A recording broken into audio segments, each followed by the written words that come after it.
Hi, my name is Darren Bartlett, and I love discussing African affairs, especially when it comes to political affairs or current affairs, if you may call them, across the African continent. Now, to support my journey in this journalism field, please subscribe when you watch this video so that you get to know what's happening across the continent of Africa. Now, I'm going to get into a story that is a little bit controversial, and I have been trying to avoid it, but I think I need to talk about it. I will tell you what the story is and I'll give you what my thought is about what's exactly happening in South Africa. Now, I'm very sure you've heard about Operation Dudula that is happening in South Africa, where a group, or maybe you would like to call him an activists group that is against illegal immigrants in South Africa, or immigrants in South Africa, trying to push them out by applying the sections of the law that allow immigrants to live there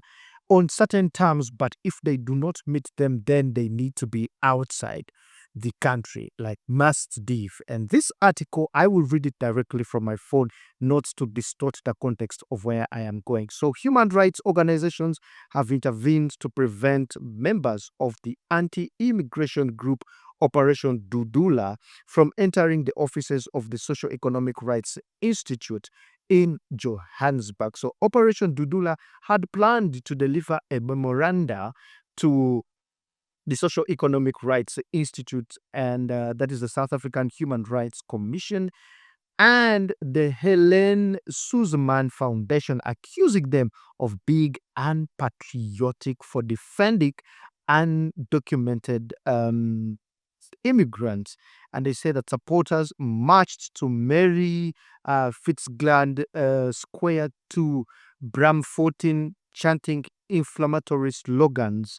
And they said the situation escalated, resulting to shoving and insults, and police used pepper spray to disperse the crowds. Operation Dudula eventually moved on to the South African Human Rights Commission office, where they submitted their memorandum. Okay, so I'm going to pause there for a second and to hear that there are people who are actually trying to support the undocumented immigrants in South Africa. I've watched these videos so many times.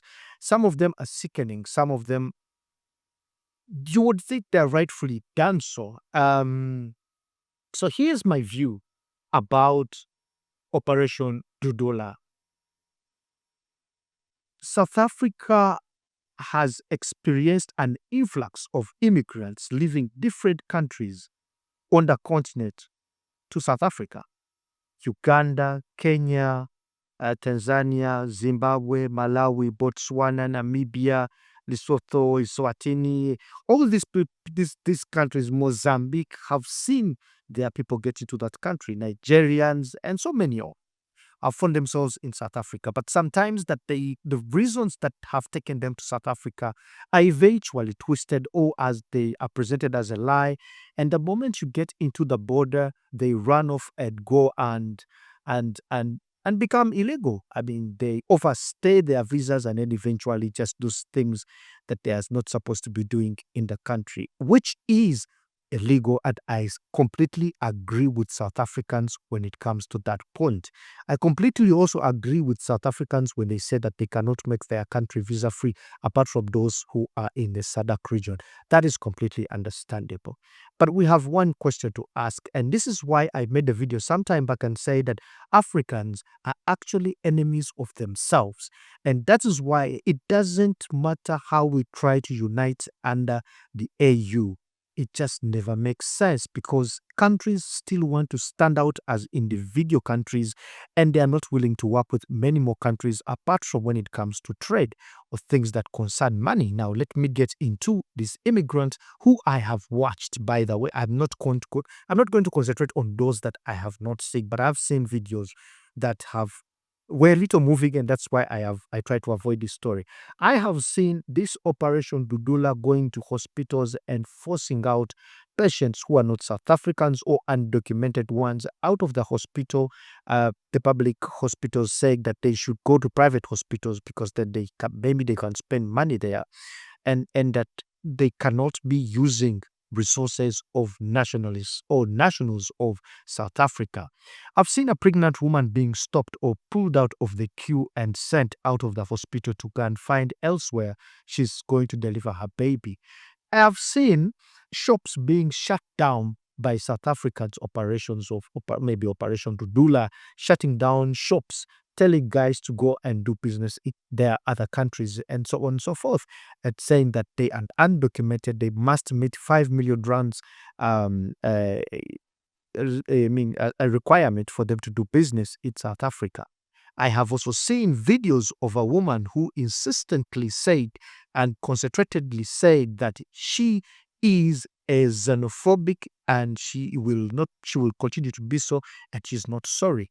But what is being alleged is that these immigrants are providing cheap labor to companies, hence denying South Africans jobs, because then South Africans will ask for money that is a minimum wage under the laws of South Africa. So they feel like these people need to leave because they're taking away that opportunity. So sad, I must say, if they are actually doing so. They are saying that these immigrants are also taking advantage of South Africans and committing crimes, which I have actually seen. One of the operations that went into a woman who comes from Uganda and doing local medicines, I think with another gentleman, abortion medicine, enlarging private parts for a man, a kind of medicine. And I have also seen them doing Sagoma kind of thing, which is witchcraft, literally. And these practices are being done in South Africa, but also crime in general, stealing on the streets and so on. But we can never remove these facts from the fact, because I actually know that they do this. I have visited South Africa, so I know what I'm saying. I have seen some of these things, and I wonder, how did my brothers and sisters who came from different countries go to South Africa, and this is what they're doing for a living? Anyway, so here's my problem with this kind of operation, that number one, South Africans must look back to themselves and critique themselves in a way that I have seen where South Africans are not willing to work, the jobs they are not willing to work for, regardless of what the circumstances. In garages, I have seen, I think, like grocery shops, something like that, where South Africans feel like those are not the jobs that they have studied to go and work for. But here's the difference, that the immigrant who is actually working at that job, the money, as low as they are willing to take, that money makes much more sense to them if they go and use it or maybe support their families who are outside South Africa. And that's why they can take on any odd job. It's just like any other African who travels to United States, to United Kingdom, to China, to Saudi Arabia, where they are actually working as maids, whereby they are doing very odd jobs that an ordinary Saudi Arabian or Emirati is not willing to do, and they will still earn more money compared to an African, because Africans are actually maids in Saudi Arabia.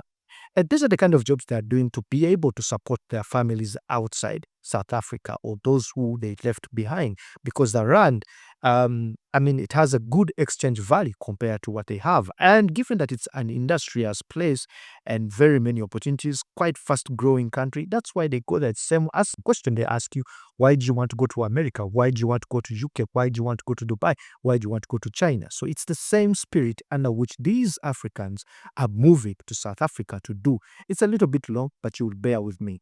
And also, when it comes to taxes, I'm believing that the public hospitals that South Africans are going to enjoy services of their tax money payers, these immigrants actually pay taxes indirectly. Whatever they buy, the value addition VAT, or you want to call it a VAT tax that is being paid, goes to the government of South Africa. The businesses that they open up to sell grocery shops there, whereas it's below the required capital, is paying taxes. If they're buying goods and selling them, they're still making, the government is still making taxes out of them. So you have to ask yourself a question as a South African. Do you have the ability, first of all, to open up that grocery shop that you see on the street, or that they are closing? Do you have the ability to run that shop? Can you, first of all, do you have capital to run it? Do you have the ability to run it? Do you have the will to go and work in that shop? It means that a foreigner who has been able to open up a small shop, employ probably South African, but is paying taxes through buying the goods and selling them. That is a tax that they already pay that is supporting the hospitals that are there. And I ask myself this question, whereby if we chase immigrants out of countries, because in Uganda holds where I am today. I know you may be asking yourself, this guy who's speaking, where is he from? Uganda has the biggest number of refugees in Africa, and probably one of the top 5 in the world. You ask yourself, where do these people work? But they are there. But Ugandans have no jobs as well. Are the refugees taking Ugandans' jobs? I don't think so. But are Ugandans having, or do they have the will to do certain jobs for a living? They are not willing. Same way question that I posed to South Africans: are you willing to do the jobs that these people are doing? Are you willing to do them? If you're not willing, then why are you chasing away someone who is able to provide that kind of service? Before we get into the argument of whether they are documented or undocumented, I can understand completely that argument. But I'm saying, is it humane enough for you to send a pregnant woman out of the line who is going to get an antenatal care?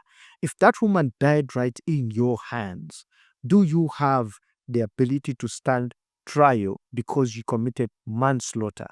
Because when you commit such a crime, it's not about whether the person you killed is a citizen or not a citizen. Fact is that you committed a crime. And I'm thinking, are we taking precaution steps to handle these things? I don't know how the police system works in South Africa, but are you reporting these people to the authority, or are you moving with police as you carry out your operations? That may carry much more weight to the operations that you're doing. And now, see, you end up in the hands of tear gas, you're fighting, people are being arrested and all these things. Are you really helping the situation? Because we have South Africans here. In fact, one of the TV personalities in Uganda is South African. And we have Congolese who work on media here. We have Ugandans, we have Zambians, we have people, Tanzanians who are working in media here. We have Ugandans who are also working in media in Tanzania or in Kenya or in other places. I don't hear these things happening in Kenya. Is the 6th most developed country on the continent. You don't hear those things happen there because it's an economy where everyone is just trying to find the next opportunity and do something with it and make money. So South Africans, as much as they complain that these people are taking their jobs, have they done a match where other places? In fact, let me speak this out. Have South Africans managed to move to, I think it's called Orania or something like that, a place where it's gazetted for only whites, South Africans, and they have the opportunities there. They have built their own colleges and hospitals and things like that. Are you thinking that these people have segregated you racially and decided we don't want blacks to come here? Maybe they should have opened up and say, this is a non-racial place. You can come and work here, but you cannot live here. You can go back to your black area. Maybe that's a conversation we need to have. Are we honest with ourselves when it comes to the conversation of immigrants in South Africa? I like this story, but it's a passionate one that I hate to talk about. And that is why this is not only a story. I've told you what happened in South Africa, but most importantly, it's also to give my thought on what is happening in South Africa. My name is Darren Bartlett. Passionate about this. We'll see you in the next one.